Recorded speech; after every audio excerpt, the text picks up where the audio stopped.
Hello, traders. FX Pip Collector here. Today is Tuesday, November 25th, and this is my analysis for the US dollar index, and we're on the daily time frame to start with.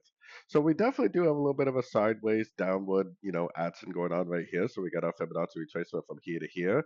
There is definitely no reason to say that this uptrend is over yet. This little move down that we're getting could potentially bounce from any one of these fib levels and end up continuing the higher time frame uptrend, which to me makes sense because we never took out this high over here. And if this really is some kind of a flat pattern, then my main target for that would actually be way up here.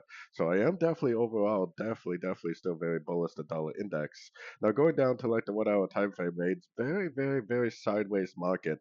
I know that Thanksgiving is not a holiday anywhere besides the United States, but it is often causing this type of price action right here. And I'm not sure about you guys, but this is definitely not the type of price action that I'm really looking to trade. So be very cautious. It could be a very overlapping, very slow week. If we get a break of structure to the downside, we'll have confidence that this whole wave up is over.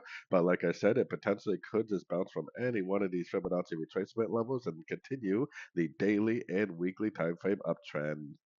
So anyways, don't forget to check out my website linked over here in the corner. And as always, thank you for watching and happy trading.